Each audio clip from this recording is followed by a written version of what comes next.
Bien, ben, je passe la parole à Quentin Berdugo de l'association Sec at Scale, qui va nous présenter le panorama de la tech française. Voilà. Bonjour, je m'appelle Quentin Berdugo. Merci pour l'invitation. Je fais de la sécurité depuis presque 25 ans maintenant déjà. Euh, j'ai fait pas mal de sécurité offensive au début. Après, je suis passé plutôt côté de la défense. Euh, Plus récemment, j'ai pris des fonctions de CISO dans des boîtes des scale-up ou des startups de la French Tech. Euh, je viens vous parler d'une asso que j'ai cofondée qui s'appelle Sec Cascade. Donc c'est une asso loi 1901, un peu comme le sien, on est un peu le cousin, avec cette spécificité que nous on s'adresse à plutôt l'écosystème de la tech française. Donc c'est relativement niche. Alors, j'étais en train de présenter un petit peu l'asso. Donc, c'est une asso qui rassemble des CISO, des RSSI. Nous, on dit plutôt CISO, parce qu'on a un peu tendance à parler en anglais tout le temps. Les CISO et les équipes sécurité des boîtes de la French Tech, parce qu'on a observé qu'il y avait quand même des spécificités et un écosystème qui est propre et qui était intéressant de partager entre nous. Euh, donc, c'est une asso loi 1901 qui a été créée en 2022, qui est plus ou moins l'issue du rassemblement de deux groupes de travail extrêmement informels qui existaient auparavant, et on a décidé d'en faire, de les regrouper et d'en faire une asso loi 1901 un peu mieux organisée. Euh, et donc, il y a euh, pas mal d'activités qui ont à, à s'intensifier ces 3 années. Ça a commencé avec un espace de discussion en Slack où le plus gros des interactions quotidiennes se produisent. Voilà, il y a des channels thématiques, il y a un channel général où on partage vraiment au quotidien, c'est très actif. Euh, il y a un système de café virtuel où il y a un bot Slack qui met en relation des personnes toutes les semaines, et les personnes sont censées se faire un call ou aller se voir, se prendre un café pour un peu brasser les gens pour que chacun ne reste pas dans son coin et apprendre à connaître les autres. Et ça amène à parler des pratiques dans les différentes boîtes. C'est assez intéressant comme, euh, comme concept. On fait aussi des meet-up, donc on se rencontre tous les trimestres avec voilà généralement on va chez l'un chez l'autre. Chaque membre va inviter à tour de rôle. On est une cinquantaine de personnes sur place et une dizaine en visio. On essaye de faire ça principalement sur place. Et il y a des présentations un peu comme celle-ci, qui sont faites principalement par nos membres et parfois par des gens extérieurs. Euh, On fait aussi un CTF qui est assez intéressant parce qu'on le voit pas, c'est pas pour former les équipes sécurité des sociétés, mais comme on partage tous quelque chose, c'est qu'on a tous des développeurs qu'on doit former à la sécurité. On fait un CTF où on rassemble tous nos développeurs et on les fait passer de l'autre côté de la barrière. Et c'est notre façon à nous de les former à la sécurité en leur faisant euh, participer à un CTF qui est du coup commun, où toutes les sociétés qui le souhaitent participent. Et donc c'est organisé par l'ASSO. Donc c'est une façon très simple et peu chère pour les membres de l'ASSO de former et de faire un événement qui soit festif aussi et divertissant et éducatif pour les développeurs. On a pas mal aussi de workshops. Parfois, ce qui se passe, c'est que dans les conversations, il y a un sujet qui va prendre un peu plus de traction et on va décider de discuter autour de ce sujet-là. On essaye de faire des livrables de plus en plus, euh, pour l'instant internes, mais bientôt on va en faire des livrables externes. Euh, on a aussi des relations avec certaines écoles comme Open Classroom, comme 2600, comme Oteria. où voilà, ils nous envoient des étudiants en stage ou des jeunes diplômés. Nous, on leur envoie des profs et on fait aussi des projets en commun. On fait travailler les étudiants sur, au lieu de faire des projets fictifs, ils travaillent sur des projets réels qu'on a et qu'on met en commun. Euh, Une des initiatives qu'on a lancées, il y a maintenant 2 ans, puisque c'est la seconde édition de cette étude, c'est le sondage Pulse. Donc on a édité cette année en 2 langues, on l'a fait en français et en anglais, euh, qui est, si vous voulez, un équivalent du baromètre de la sécurité du César, mais qui est beaucoup plus axé sur en fait, l'échantillon de-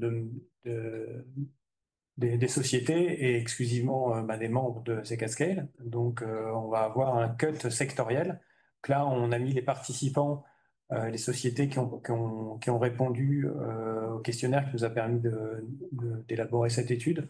Sachant qu'en tout, il y en a 82, et là, on a mis ceux qui ont donné l'autorisation pour que leur logo apparaisse sur l'étude. Mais ça vous donne une idée un petit peu du panel.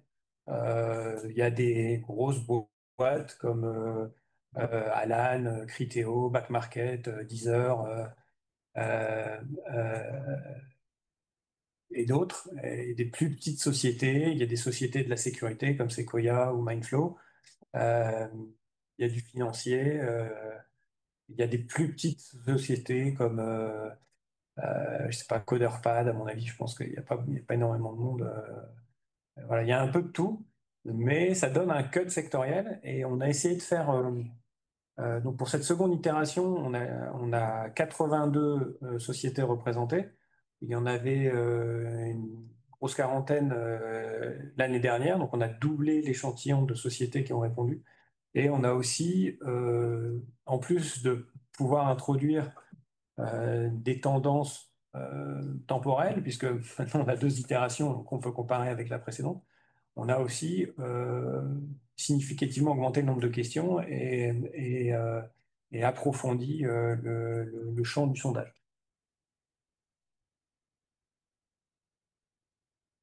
Un petit point. Tiens. Voilà. Ça, c'est intéressant de montrer un petit peu les différentes thématiques abordées.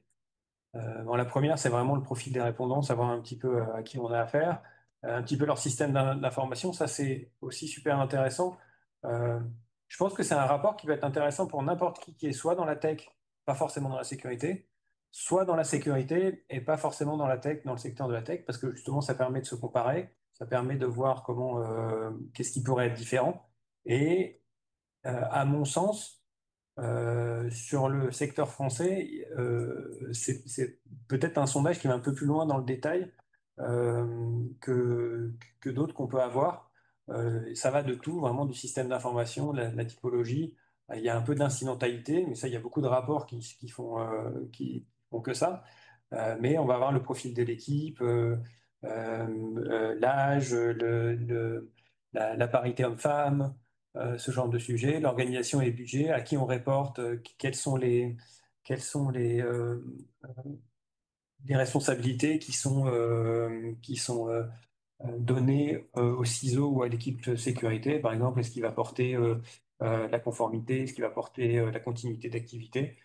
Voilà, les reconnaissances et les certifications. Comme on est un secteur euh, mais qui est éditeur on est principalement des éditeurs de logiciels. On a plutôt tendance à devoir faire plus de démonstrations de notre maturité en termes de sécurité. Et donc là, on va discuter de comment on fait ça. Souvent, ça passe par des certifications, SOC 2, ISO 27001, etc. Euh, on parle beaucoup d'outillage et de mesures de protection, qu'elles soient organisationnelles ou d'outils qui soient open source ou payants. Donc, la pénétration d'un certain nombre de technologies comme par exemple, est-ce que vous avez un MDM de déployer, est-ce que vous avez un WAF, est-ce que vous faites du SOR, quelle technologie de SIEM vous utilisez, vous employez, etc. Euh, quand on a présenté le rapport, quand on l'a annoncé, en tout cas sur LinkedIn et à différentes instances qui auraient pu être intéressées, on a sorti trois euh, choses qu'on a voulu mettre en lumière, même si on aurait pu en prendre d'autres. Mais la première, c'était que euh, on a fait une petite lumière sur l'utilisation de l'intelligence artificielle. Je pense qu'on va pas revenir sur les slides. On pourra en passer quelques-uns, mais juste pour montrer. On est revenu parce que, en fait, nous, on a été happé par l'intelligence artificielle. C'est devenu très vite dans le milieu de la tech. Bon, ben, soit vous annoncez très vite que vous faites de l'intelligence artificielle, soit vous mourrez de perte d'argent, de capitaux privés. Donc, on a été mis en marche forcée sur l'intelligence artificielle, que ce soit pour l'utilisation en interne par les employés, comme pour l'intégration d'intelligence artificielle au sein du produit. Et donc, on a été vraiment, il n'y a pas eu de moratoire comme chez certains. On a vraiment été lancé là-dedans avec pas beaucoup d'options. Donc là-dessus, je pense qu'on a été un laboratoire et ça a été assez intéressant de voir quels ont été les retours.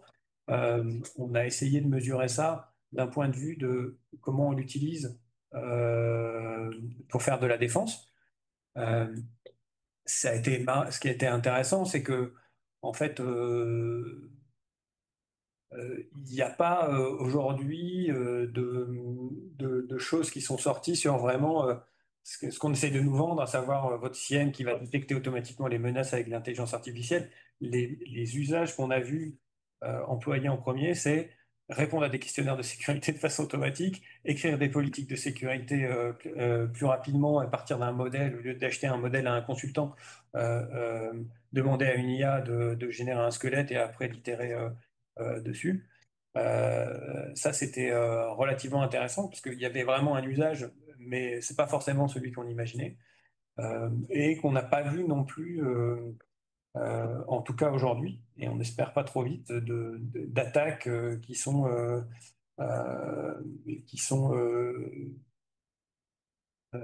accélérées ou facilitées par les IA. On a quelques cas de deepfake ou de tentatives, mais euh, c'était pas forcément ce qui dominait dans le spectre des préoccupations.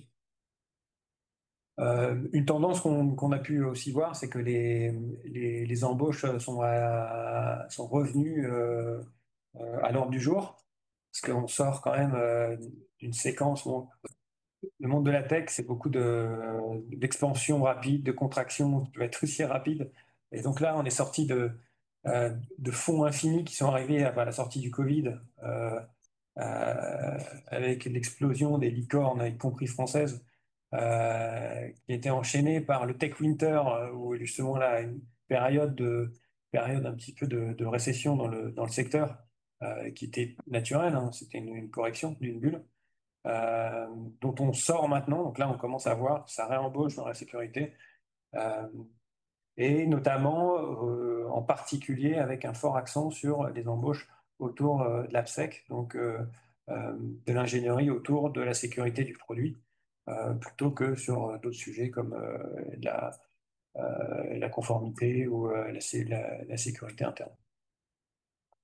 Euh, Dernière tendance qui nous a paru intéressante de souligner, il y a beaucoup, dans notre secteur, il y a beaucoup d'accent qui est mis très fort sur euh, euh, la sécurité de la supply chain, ce qui n'est pas étonnant, puisque ben, déjà en tant qu'éditeur, bon, on va avoir